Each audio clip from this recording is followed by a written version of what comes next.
Meanwhile, viewers, I bring you a critical update, this time from Australia, where recent racist attacks have sent shockwaves through the entire global community. Just recently, the Sri Swaminarayan temple in Boronia, Melbourne, was shamefully defaced with vile racist graffiti.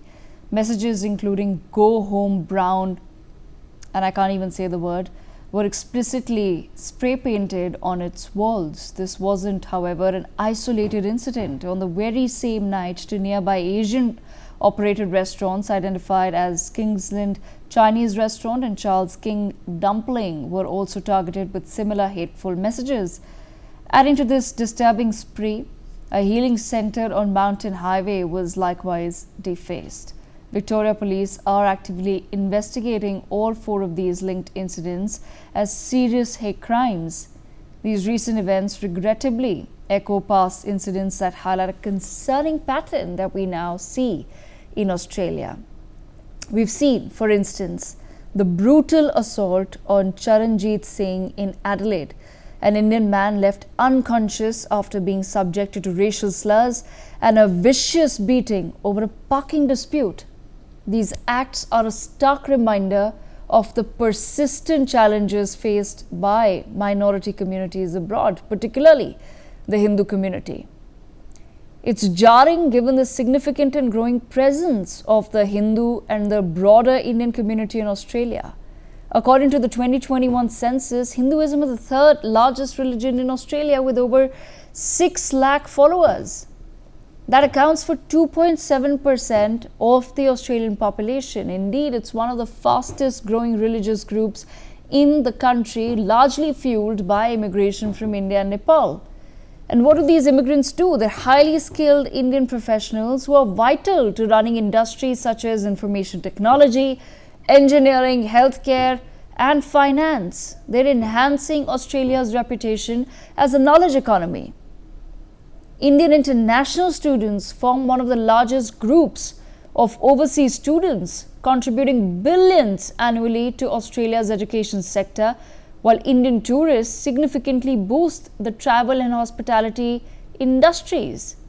Remittances from Indian Australians to India have more than doubled in the past 5 years, which reflects clearly that the community is doing well economically and thus contributing back to Australia. But these hateful acts prompt a very serious question. In a diverse nation built on the contributions of migrants, what really drives such hateful acts? What's going on? We take that conversation forward. I have with me Mr. Surinder Singh Lali, Foreign Affairs expert, Rashmi Samant, author and former Student University President of Oxford with us, Major General Anuj Mathur, Senior Defence Expert, and Jitharth J. Bhardwaj, Managing Editor of Australia Today, with us as well. Mr. Bhardwaj, I want to understand, beginning with you, what really became the conversation when a spate of these hate crimes was reported one after the other and clearly targeting the Indian as well as the Chinese community, so largely one can say the Asian community? You see, these two incidents are twofold, divided in two different states of Australia. One is in South Australia, another one is in Victoria. One incident where Indian student was beaten by thugs, that's a incident of parking dispute, and some thugs have done what they have done. The second one is which Australia is facing for last almost 2.5 years, the neo-Nazi surge in states of Victoria, South Australia, Queensland and New South Wales. And it's not only the Asian, they are targeting most of the migrant communities here in Victoria. Before almost a month and a half back, they targeted Jews synagogues. They have been targeting Chinese, Korean and Vietnamese shops. This time around, they targeted 3 restaurants of Chinese and Vietnamese origin and Hindu temple in Melbourne City. It's very unfortunate, but that's the reality of Western countries, that racism does exist here. Governments are trying their best. I don't think they have done the most of it, but this is how situation is. In the name of freedom of speech, most of these acts are let go at most of the times. This time, when I see a Hitler being painted on my temple, it's heartbreaking. That's what I can say right now. Right, absolutely. But Mr. Bharadwaj, what exactly are the authorities saying as far as these attacks are concerned? I'm sure there are CCTV footage that surely would be there. So how exactly are the authorities explaining that a temple is attacked, then another healing center is attacked, 2 restaurants are attacked? Just a few days ago, we were discussing a 23-year-old Indian who was brutally assaulted. How exactly are the authorities explaining all of this? See, if you talk about the process, the police administration process is in progress. They have arrested one of the person who attacked the Charanpreet Singh, Indian international student. They're looking for 2 others. In this incident also, the police have received the CCTV footage. They will be arresting. Arrests will be made. However, the laws are such that bail will be granted, and these thugs, they don't care. Even though understand this fact, these are repeat offenders. They have been in front of the judges many a times. However, they don't care about being jailed for a few months or something, and they come out and do the same thing. We are facing this pandemic of racism again, because the governments here in Australia or in other Western countries have taken the freedom of speech to it absolute. You know, they have now it has almost reached to my nose, and the communities here in Australia at least are saying that now we can't breathe, and governments are, at least the Victorian government, Premier Jacinta Allen is under pressure to act. So I suppose the parliament is in session. Something will be done about these thugs this time around. That's my hope. Okay, all right. Let me bring in Mr. Surinder Lali into the conversation as well. Mr. Lali, how exactly do we then take up these attacks which seem to be becoming a pattern in a country like Australia? We've been discussing it in, of course, other parts of the world, but it seems as though this is now a problem that we're going to be facing in Australia as well. Is this something that can be at least broached diplomatically? Thank you, Devika. Devika, unfortunately, this problem is not just limited to Australia. I'm going to quote Lindsey Graham, the senator from the state of South Carolina, where I went to college and spent a lot of time, and it's very unfortunate that what he said. He said that, quote opens, "We are going to crush our economy," quote close. Now, who's Lindsey Graham telling this to? India, China, and Brazil. So, Devika, for the longest time, these white, hegemonic, large economies have lived in their towers, where anybody who's brown skin is simply confined to manual labor. And now that the mammoth success, and especially us Indians, are achieving purely based on our hard work, purely based on our education qualifications. You know, I've lived in the West for the longest time, and I can definitely speak for my country, that we make some of the best immigrants across the world. We are the most hardworking people, and even if any Indian, anywhere when he lands, in any country, irrespective of the visa, within 15 days, he's productive to the society. So now what is happening, Devika, is that they are finding it hard to consume. That how come these brown people who we ruled for the last, centuries are not doing better than us? And now I'm going to come to this case in Australia. I mean, where is the attack been, Devika? The Swaminarayan temple, and what are we doing there? A temple which conducts daily prayers, community meals, festivals, and serves worshippers of any caste, creed, and color from all over Australia. So I don't think there is anything that we're antagonizing them by. On top of that, the Victoria Police confirmed that the first graffiti was found on the healing center. I mean, if anything, these Johnnies should be inside the healing center getting healed and understanding that just because their skin is any lighter than ours, and just because they haven't worked hard, they cannot resort to criminal acts. I mean, to me, it seems like a deliberate act of hate to isolate and spread fear amongst especially the Indians because they are not able to consume the kind of success we are having. So Devika, at best, I think their countries need to sensitize their citizens because I'm going to make a very sweeping remark, Devika. Unfortunately, the family system in most of these developed economies has collapsed, and that's a very big price they paid for their economic success. So these kind of Johnnies walk into, the Hare Rama Hare Krishna with Kentucky Fried Chicken in their hand are simply people who need help, and they're just looking for their 2 minutes of fame because the society doesn't validate them.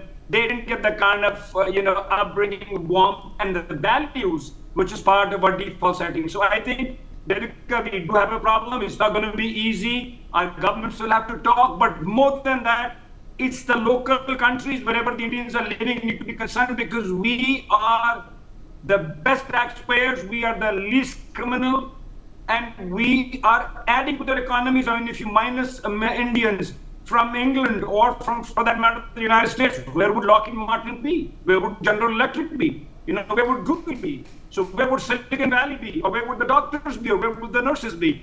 So Devika, we do have a problem, and they're simply punishing us because we mind our own business. We're committed. We add a value to their economies, and we bring up our children in the right and a very appropriate manner, Devika. Okay, Rashmi, bringing you in on that note, do you agree with that assessment that somewhere, yes, we do see a lot of countries and their leaders now coming out and speaking about India, that it's a growing economy, that it's a force to be reckoned with, but somewhere internally do the communities largely struggle to understand the concept of what good migration can do to their economies? And why do you think that all these hate crimes continue to be on the rise even in previously peaceful places like Australia? I don't necessarily remember talking about Australia or hate crimes in Australia before, say, 3 to 4 years. Well, Devika, I definitely feel that these hate crimes and the incidents that we are currently seeing on the rise are political statements. It's a way for citizens of those countries who are dismayed by their own conditions, which is their own doing, lack of hard work and focus in formative years, something that the immigrants, the good immigrants, especially from India and other countries like China, seem to contribute to that economy, and they don't do that during their formative years. And now that they find themselves at a disparity at a level of disparity with these good immigrants, they then try to turn that sort of disparity into violence so that they can somehow justify why they are being disadvantaged in their own society. So I think it's a very bad psychology, which is continuing unabated because of lack of support from maybe governments in these countries to the immigrants. They were often, these incidents happened in the past as well. I mean, you had those very infamous dot busters in New Jersey area who went after Indians with a bindi or tilak on their forehead, and they would just hack their heads. Very violent sort of retaliation to the good immigrants in America in the late 1900s. But a lot of this did not come to the forefront, was not in the spotlight because India back then was not considered very seriously by world leaders. Today, I think the fact that these incidents are being focused, are coming to the forefront, and there's a lot of spotlight and discussion and a lot of outrage on the matter is because India's become a very formidable force on the economic front. I think it's always the survival of the fittest, and the fitter India becomes, more protection do Indians abroad have. And it can be seen in the way that Indians were repatriated, be it during the war in Israel or other, parts in the Middle East. There was always a sort of provision made by either warring sides to sort of facilitate an Indian repatriation. So we can see that there's a lot more improvement as compared to the past, when such incidents wouldn't even be considered newsworthy, to now it being newsworthy and there being considerable amount of outrage and Indian government taking certain steps which are being considered very seriously by these economies. I think the future lies in India strengthening its space geopolitically, economically, and that will bring in more protection in the days to come. Although it doesn't take away from the fact that the current incidents are absolutely heartbreaking, unfair, and feels very unjust to be on the receiving end of it. I myself, as a student in England, had to face a lot of similar racially motivated attacks just because I was elected president of the students of a very prestigious students' union in a white country. And that was somehow, indigestible to a lot of people because they simply, human nature is that they do not want to acknowledge their shortcomings, and failure is often attributed to an external force, and that external force just happens to be hardworking Indians in this case. So I think the only way this can be resolved is if Indians come from a position of power, be it politically, economically, and how they use that to socially organize themselves in different societies. And I see a lot of that happening. The Indian community is extremely powerful in many circles, including certain circles in America, where they have become a donor class to major political parties. Um, as in line with how the Jewish communities organized themselves in the past. The Australian Indian community is also a very big part of the growing sort of influence within the country. You have a lot of people in the parliament running for different offices. And I hope that the future will see more representation and more sort of provisions made so that Indians are safer in the future than in the past. Okay, Major Anuj Mathur, I want to understand from your perspective now, in light of all of these recent incidents that we've highlighted as well, should we expect some sort of a message from the Australian government, from its leaders, or rather should we demand a message to their own citizens as well as to the international community and to Indians who are watching what's happening, who are reading what's happening and are finding it quite disturbing? Should we somewhere demand some form of accountability or some sort of an acknowledgement from the Australian authorities, particularly the Australian government, and not leave it to, say, local police? Thank you, Devika. You are absolutely right. We need to do it. Now, let me go a little bit into detail. First thing I would like to tell, I couldn't hear Surinder Lali very well, so maybe some issues which he has highlighted may get repeated. What I wanting to tell you is that the racial discrimination is a social construct. It has got, as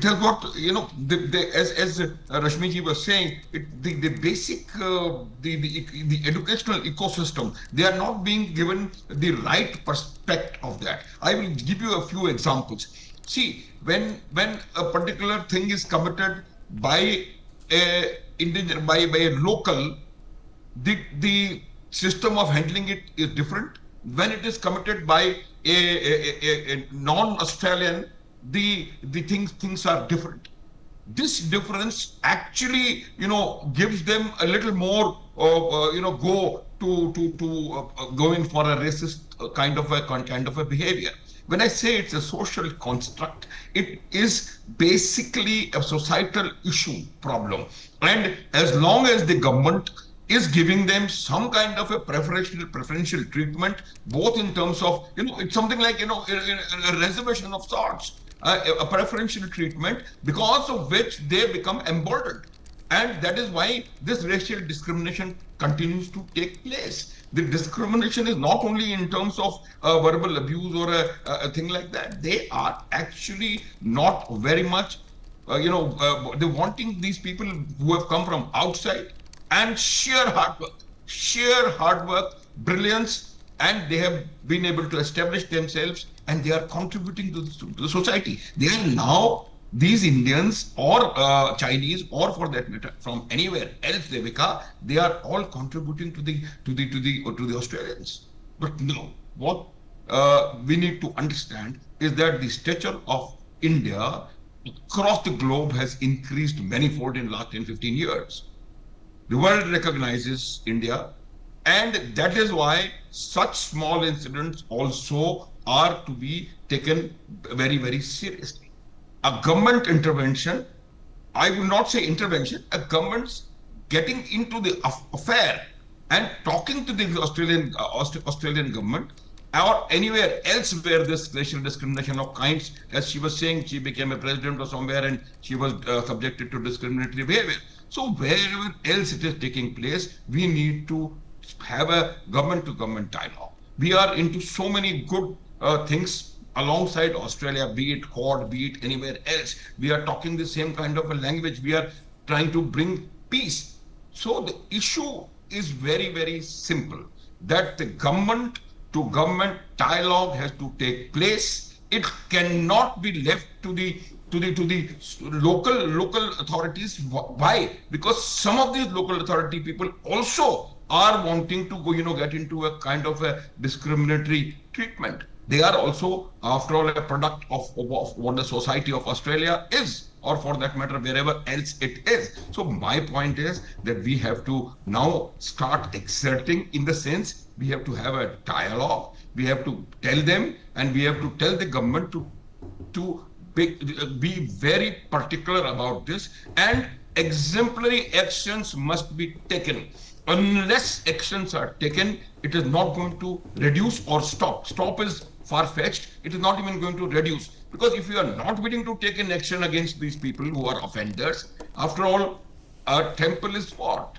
It's a temple is a place where you are going through a system of displaying gratitude to the Almighty, and it has got nothing to do with race. It has got nothing to do with any community. It has got nothing to do with your nationality. So my point is that it has to be handled at a level different, other than the local police or the local these people. And once a direction of sorts comes from the top, so things might improve. But unless the fundamental basic educational ecosystem starts keeping all the people who are in Australia, who are Australians now, in one basket, things are not going to improve, Devika. Okay, all right. On that note, I've run out of time, but I thank all of our guests for joining us to take this crucial conversation forward. With that, we step into a very quick break.